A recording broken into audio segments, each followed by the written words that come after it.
Il est dit elobami dans les paragraphes 53.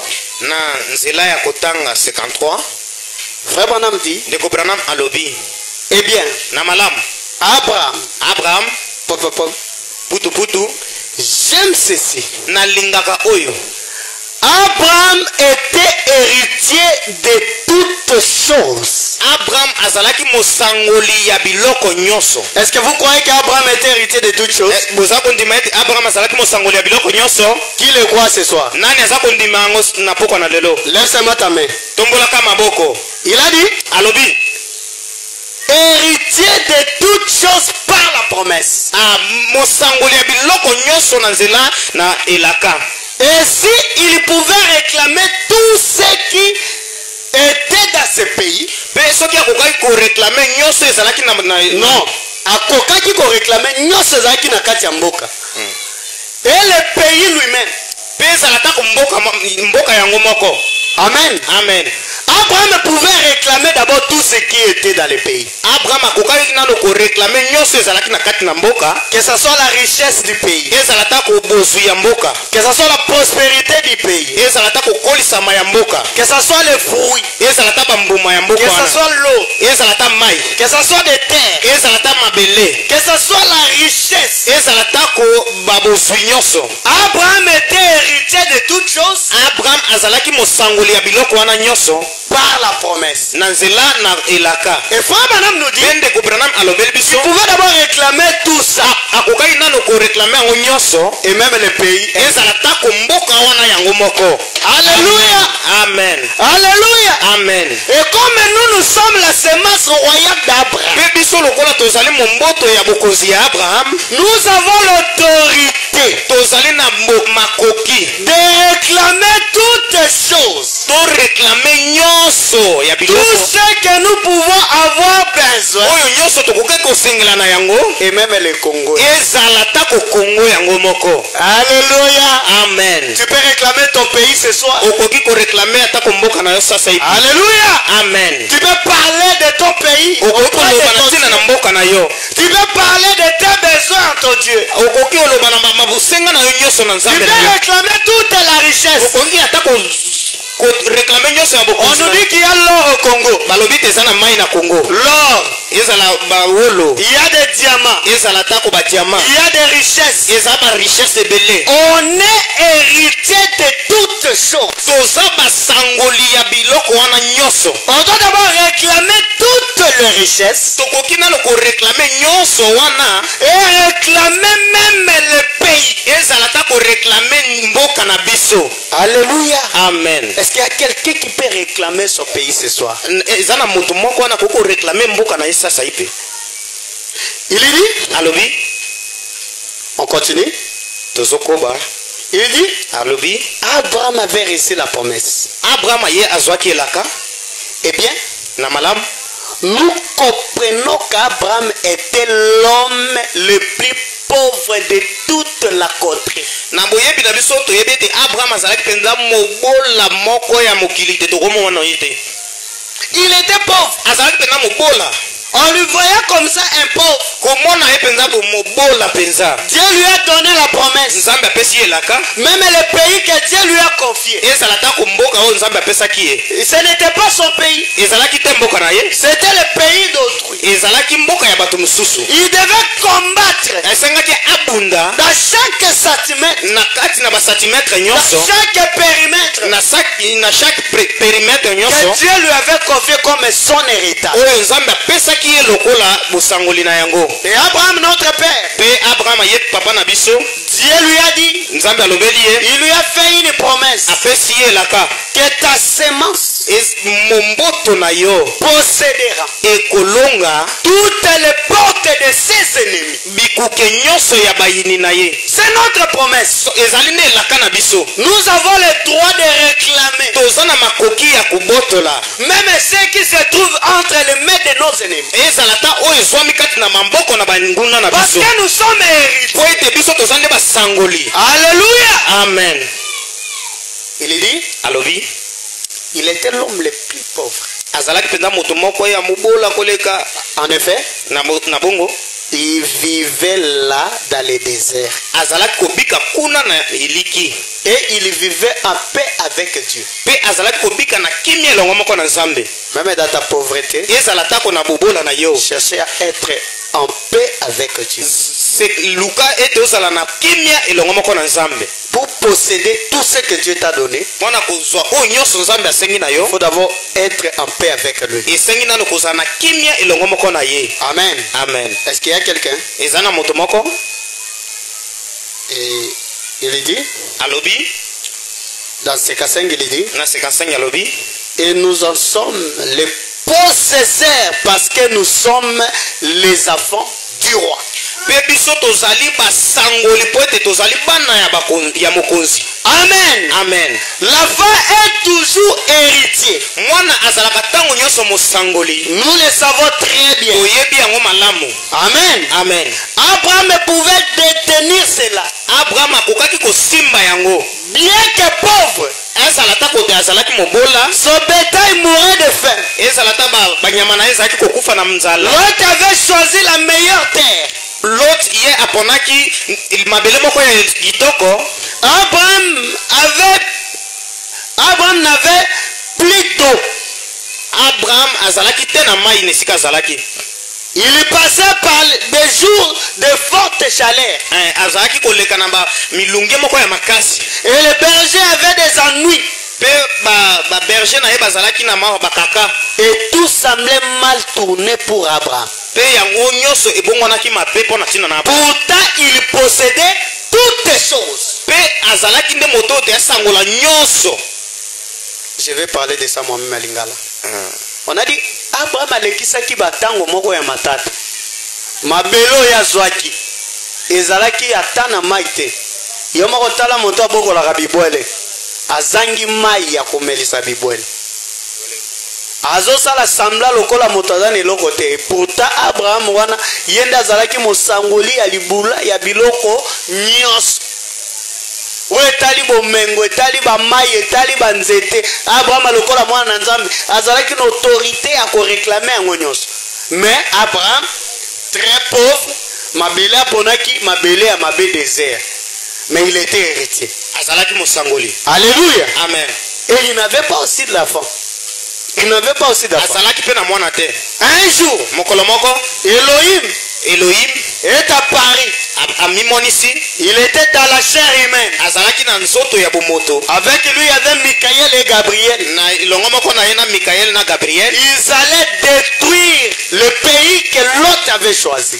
bakendaki mpo na kobebisa mboka oyo lot aponaki. Sur leur passage, na kolekaka na bango Abraham les a retenus. abraham akangisi bango. Alléluia. Amen. Il les a retenus. akangisi bango. Il les a dit, alobeli bango vous ne passerez pas d'ici. bokoleka te awa. Venez d'abord, vous allez manger. boya nano bolia. Vous allez vous reposer. bopema mokien. Vous allez nettoyer vos pieds. bosukola makolo na bino. Après, vous allez continuer. mpe bokende kokoba. Alléluia. Amen. Ah, si tu veux arracher des bénédictions, c'est de cette manière-là. soki olingi obotolo lipamboli nde na lolenge wana okobotolo lipamboli. Même ta confession là pour recevoir, c'est de cette manière.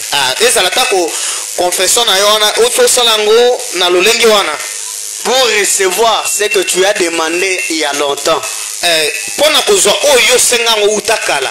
C'est de cette manière. eza nde na lolenge wana. Savoir d'abord soutenir les dons. koyeba nano kosoutenir don. Savoir que dans cet homme il y a Dieu. oyeba ete na kati na moto oyo eza nde Et si tu connais cela, soki mpe oyebi et yango si tu reconnais Dieu dans l'homme, mpe oyebi nzambe kati na moto et ce Dieu dans l'homme ne passera pas. mpe nzambe kati na nzoto na moto wana akoleka te. Si tu soutiens l'œuvre de Dieu, soki oza kosunga mosala na nzambe ton Dieu là ne te laissera pas. nzambe wana akotika yo te. Ça te bénir.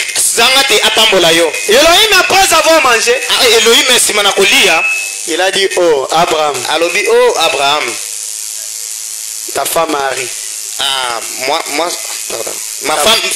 femme na ye asekaki mwasi na ye asekaki. elle a ri Elohim. aseki elohim. Quand Elohim prend la chair d'un homme, tango Elohim azwaki nzoto na moto on se moque même de ce corps. basekaka ta na nzoto wana. Et Amen. pourtant dans ce corps, Nzoka nde na kati na nzoto wana il y a tout. ezalaki nyonso nzambe Derrière la peau. na kati na mosuni wana. Alléluia. Amen. Paul te dit, Paul alobeli yo n'ayez pas honte kozala te na soni du témoignage de notre Seigneur, na matatoli ya kolo na biso ni de moi son prisonnier. ezala ta mpo na ntina na ngai mokangami na ye. Souffrez avec moi.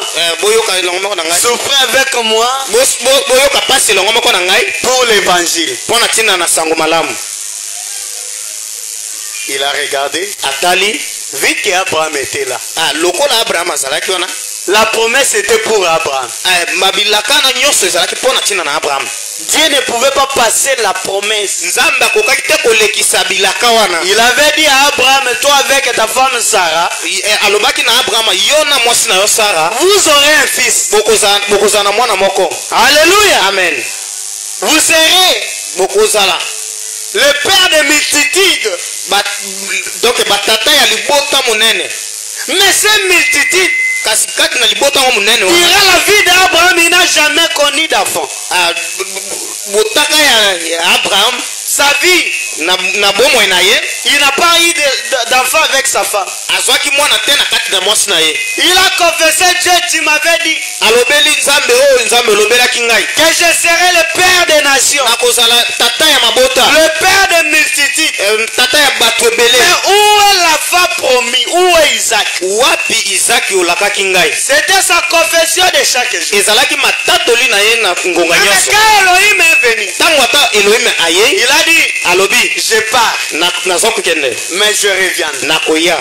Et quand je reviens, ntango nakoya ta femme Sarah aura un fils. mwasi na yo Sara akozwa mwana. Pourquoi? mpona nini? Dieu est venu approuver sa confession. nzambe ayaki mpona kondimisa matatoli na ye. Sa confession. Pas seulement ma tatoli. Confession est malobato ko témoigner de la parole de Dieu. Voilà. Il est venu approuver sa confession. ayaki mpona na ntina na confession na ye. Mais il est venu, c'est comme si quelqu'un qui passait. aye lokola moto moko aza koleka. Si Abraham n'était pas prudent, soki Abraham asalaki keba te quel que soit le nombre de confessions qu'Abraham avait fait, ezala ta na lolenge nini Abraham akokaki kosala des confessions qu'il a fait dans la prière et tout ce na qu'il pouvait matatoli dire à nyonso Dieu, akokaki kolobela na nzambe cela ne devait pas s'accomplir. yango ekokaki te kokokisama. Abraham a reconnu d'abord les dons dans le corps. Abraham ayebaki nano likabo kati na nzoto. Il a arrangé d'abord avec le corps, abongisi nano bien kati na nzoto. mais il n'a pas adoré le corps. asambelaki nzoto te. Il a rendu témoignage du corps. ayesi mpenza matatoli na kati na nzoto wana. Que l'Éternel met à Paris sous forme d'Elohim, Dieu dans la chair. ye yawe mpenza amimoniseli na liboso na ngai lokola nzambe. Et il nous est promis mpe alakaki biso dans la Bible na kati na bible que ce jour, na mikolo oyo au dernier jour, na mikolo ya suka ça sera comme ekozala lokola l'état de Sodome. na ntango ya Sodome. Alléluia. Amen. Qu'est-ce qui était passé à Sodome? nini elekaki na Sodome Ce que nous voyons aujourd'hui. oyo biso toza komona lelo. La prostitution atteint son niveau. bondumba ekumati na lolenge moko mpe Il y a l'homosexualité. ezala tako mibali na mibali Il y a kosangana. beaucoup de choses, plus que même Sodome. eza mpenza na makambo ebele koleka tako Sodome. Alléluia. Amen. Et avant que le Fils promis ne vienne, liboso ete mwana elaka aya nous devons rencontrer un Dieu sous la forme d'un homme, esengi na biso tokutana na nzambe moko lolenge ya moto qui sera Dieu lui-même habitant au milieu de nous dans la chair humaine, oyo ekozala nzambe ye moko kofanda katikati na biso sous forme d'Elohim. na lolenge ya Elohim. C'est la raison pour laquelle ntina wana Paul te conjure Paulo alobeli yo de ne pas avoir honte du témoignage. kozalaka te na soni na matatoli. Alléluia. Amen. Quand tu vois cet homme, ntango oza komona moto c'est wana prisonnier du Seigneur. ye wana mpenza mokangami na Quand kolo. tu confesses pour le Seigneur, ntango aza kotatola mpo na kolo. quand toi tu confesses ntango pour le eza Seigneur, kotatola mpo na tu kolo. vas aussi confesser pour cet homme. esengi na yo mpe kotatola mpo na ntina na moto wana. Et on nous a dit, nous tous comme nous sommes là, mpe balobeli biso te biso nyonso lokwa tozwami wana d'aller partout le monde, tokende na bisika nyonso ya mokili de prêcher la bonne nouvelle. toteya sango malamu. Alléluia. Amen. Les témoignages tatoli du Seigneur. ya kolo. Alléluia. Amen. Et on a aussi de bonnes nouvelles. Laisse ça comme ça. Accepte. toza na babone nouvelle mpe ebele. Il y a de bonnes nouvelles partout. basango ya sika mpe ebele ezali bisika Mais nyonso. on n'a jamais eu une bonne nouvelle comme celle-ci. tozwai nano mpenza sango elamu lokola oyo te. Écoutez cette bonne nouvelle. boyoka sikoyo sango elamu yango. Amen. Amen. Est-ce que vous voulez l'écouter? bolingi boyoka. Est-ce que vous voulez écouter cette bonne nouvelle? bolingi boyoka sango elamu yango. Peut-être on va se limiter par là. mpe tokutango mosusu tokosuka wana. Il y a une bonne nouvelle ici eza mpenza na sango elamu awa que Frère Branham nous a parlé. oyo ndeko branham alobeli biso. Il nous a dit nous avons eu de bonnes nouvelles. alobeli biso toza na basango mpenza elamu ebele. Mais il n'y a jamais eu une bonne nouvelle comme celle-ci. eza te na sango moko ya malamu lokola oyo. Et cette bonne nouvelle, mpe sango malamu yango nous devons les chevaucher par tout le monde esengi na biso ete totatola yango bisika nyonso na mokili sans avoir honte. zanga kozala na soni. Une très bonne nouvelle. penza litatoli ya malamu. Est-ce que vous l'aimez? bino penza bolingi yango. Frère Josué vient directement pardon. ndeko yosua yaka mbala moko. Une très bonne nouvelle. Une très bonne nouvelle. Merci, Frère Maram, que Dieu te bénisse. Tu as lutté vraiment. Amen. Amen. Amen. Frère Branham dit c'est le lever du soleil. Ndeko Branham alobi na botelemi ya mwese. Il dit dans les paragraphes 60. Alobi na nzela ya kotanga tuku motoba. Il n'est pas étonnant que l'évangile soit une bonne nouvelle. Ezali likambo kokamwa te ete sango malamu ezala sango malamu ya sika. Est-ce que ça t'étonne d'écouter que l'évangile c'est une bonne nouvelle? Koyoka yango ezali likambo kokamwa. Ce n'est pas étonnant. Ezali likambo kokamwa te. L'évangile certainement c'est une bonne nouvelle. Sango malamu ya solo peza eza sango malamu ya sika. Amen. Amen. Le mot même l'évangile Ata ndobela wana sango malamu signifie yango elimboli une bonne nouvelle. sango malamu ya sika.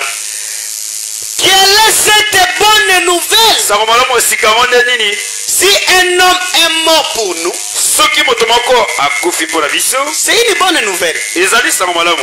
Christ est mort pour nous. Kristo akufa mpona biso, C'est une bonne nouvelle. ezali sango malamu ya sika. Et quand toi tu es pécheur et que tu attends que Christ est mort pour toi, Tango yo ozali mosumuki mpe ozozela toyebi ete Kristo akufa mpona yo, c'est-à-dire edi koloba c'est pour te faire sortir de la mort eza nde mpona kobimisa na kufa et te transférer à la vie mpe éternelle. katisa yo kuna na bomo ya seko. Ça c'est une bonne nouvelle. Wana ezali sango malamu ya sika. Alléluia. Amen.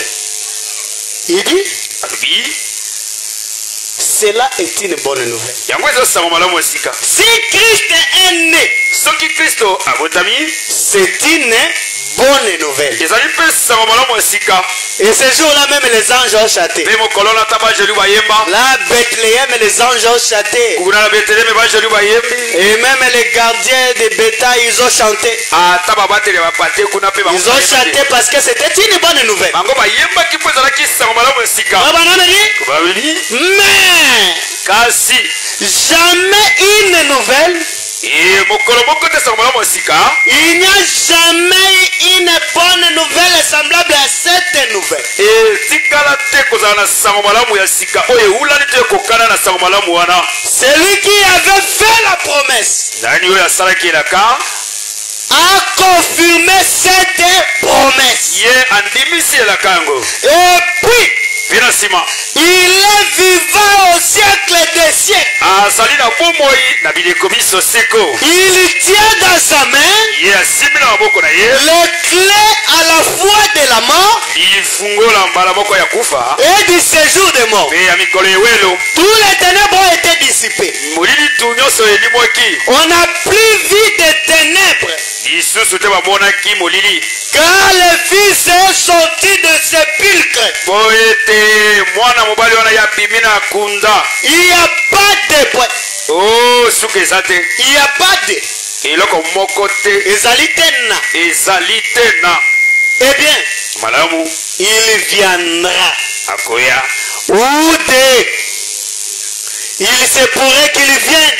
koyi kozala mpe malamu Il se pourrait qu'il vienne. esengelaki te aya Ezali te akoya. ezali te likambo ete akoya To ekoki aya. Mais kasi il est déjà venu. asili ayei L'évangile. sango malamu La bonne nouvelle. sango malamu ya sika. Alléluia. Amen. La bonne nouvelle sango malamu ya sika que nous avons réussi en cette biso histoire. tokozwa ngo na ntango ya poko Que nous devons partir véhiculer cela. biso tokia kotambusa yango Prononcer aux gens. kolobela bato Ce n'est pas leur dire. eza te kolobela bango Il était venu. ayaka Oui, c'est pour qu'il to vienne. eza ta mosuki akoya Mais il est déjà venu. suka nde asili koya Parce que le langage du diable, po ete ndobela ya satana dans d'autres termes, na ndobela mosusu c'est de prendre les promesses de eza te Dieu kozwa bilaka ya et satana de les repousser au futur. kopusa yango na mikolo mikoya Alors que les promesses soka nde s'accomplissent bilaka ezali maintenant. kokokisa sasa Et hivi la bonne sango nouvelle malamu ya sika que je peux te donner mpona ce soir, koloba yo na poko ale il est déjà venu. asili ayei Alléluia. Amen. Parce qu'il a dit dans sa parole, alobi na maloba na ye encore un peu de nsima temps, na mwa ntango moke et le monde ne me verra plus. komona ngai te Mais vous me bino verrez, bokomona ngai car je serai ete nakozala avec vous, elongo na bino même en ata vous, kati na bino jusqu'à la fin du ino monde. na suka na mokili Alléluia. amen Et quand il est en nous, ntango aza kati na biso nous sommes héritiers de toutes choses. biso tozali basamboli ya Nous avons droit même de réclamer tout ce qui est dans ce tozali na pays. makoki ya kosenga nyonso eza na ekolo oyo Et même le pays est le même. ata ekolo yango moko Alléluia. amen Quel que soit ton problème, etali te likambo na yo quelle que soit la difficulté, tali te bokoso comme tu reconnais seulement lokolo oyebi kaka qu'il est déjà venu, asili ya ya sa venue apporte la solution à tous tes oyei problèmes. na ye ezopesa miyano na makambo nyonso Alléluia. amen Et ce pouvoir de la confession, nde mpenza makoki wana to bokonzi wana ya koyambola que cela entre à toi ce soir. tika ete yango ekota kati yo na poko Que tu puisses réclamer tout ce que tu as besoin. yosenga nyonso oza nango mposa Après avoir réclamé toutes tes nsima besoins, na kosenga nyonso oza nango réclame mposa même ton pays. otuna ta Allez recevoir tout ce que tu as besoin. yamba nyonso oza nango bosenga Au nom de na Jésus-Christ, nkombo na yesu kristo tout est possible nyonso eza na bowaso à celui qui croit ce soir. akondima na poko ya Quels yo que soient tes doutes, etali te batembe na nous yo les mettons à côté. totia yango mopasi Nous proclamons tozosakola la liberté kosomi à tout égard. na bato oyo nyonso Écoutez ce que mon madame te dit ici avant de prier. olobela yo Il dit, alobi dans le faire sortir de l'histoire, kobimisa ye na lisolo ne restons pas là à les regarder. totikala wana te na kotalaka yango À quoi nous sert un Dieu historique? nzambe ya lisolo akosalela kosunga biso na Il ne reste qu'un Dieu historique. ye atikalaka nzambe ya lisuku À quoi nous servirait un Dieu historique?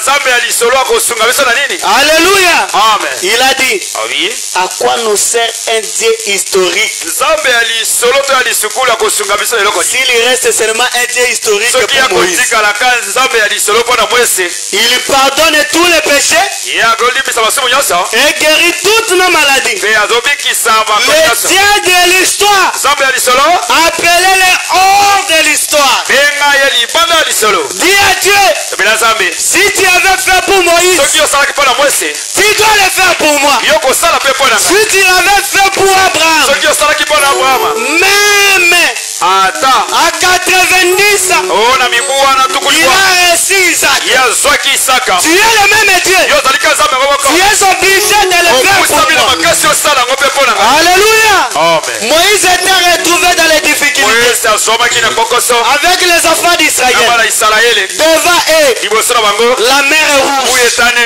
Derrière eux, nsima na bango les soldats égyptiens et Pharaon. lipinga ya babunde ya bitumba ya De farao gauche à droite, na ngambo loboko bana de mwasi hautes collines. ezalaki na bangomba emati Ils n'avaient pas moyen. makoki ezalaki te Et quand le peuple, bato ntango bato ils ont perdu l'espoir. bango babungisaki elinga Les autres ont même dit à Moïse, amosusu balobeli ata mwese il n'y avait pas de sépulcre en Égypte. kuna na ezipito malite ezalaki te Moïse leur a dit, mwese alobeli bango tenez-vous tranquille. traki. botelema ngwi tokila. Alléluia. Amen. Quel que soit tes problèmes, Talite makambo na yo. ce soir, Na mboka lelo. je te dis, Nalobeli yo. par l'autorité de la confession, Bokosi ya koyambola. tenez-vous tranquille. Telema ngwi.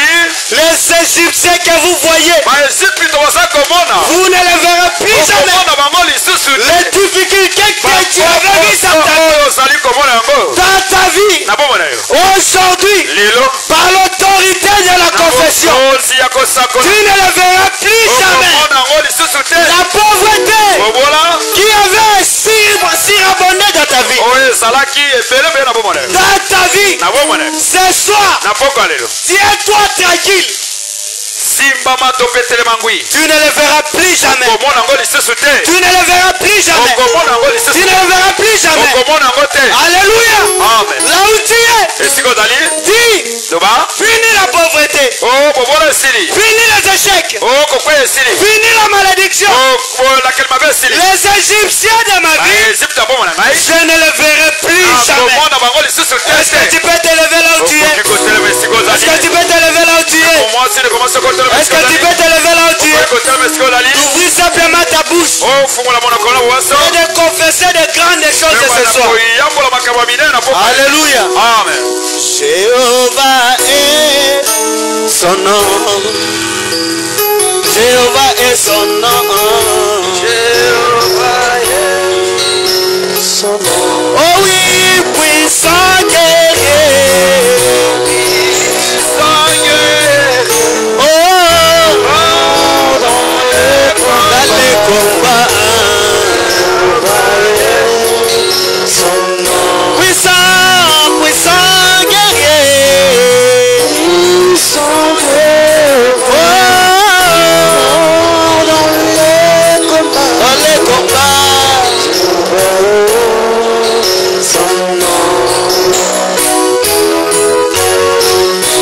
Jésus-Christ est son nom. Jésus-Christ est son nom. Jésus-Christ est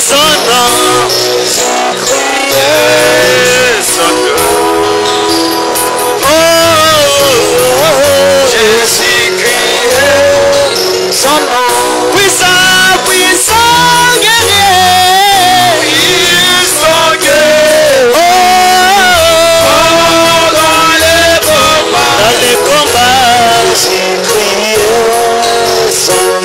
Oh oui, puissant guerrier.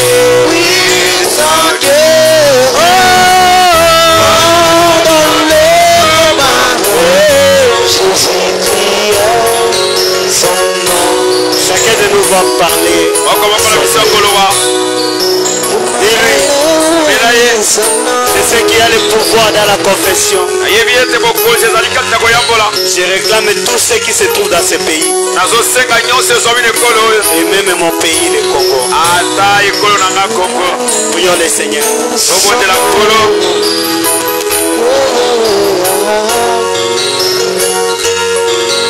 Son nom, puissant guerrier, puissant guerrier, pendant les combats, Emmanuel, son nom, oh, puissant guerrier, pendant les combats.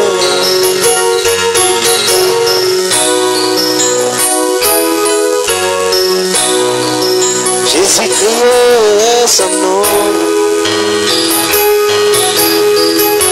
Jésus-Christ est son nom. Jésus-Christ est son nom. Jésus-Christ est son nom. Oh, puissant guerrier, puissant guerrier. Pendant les combats, Jésus-Christ est son nom. Oh, puissant guerrier,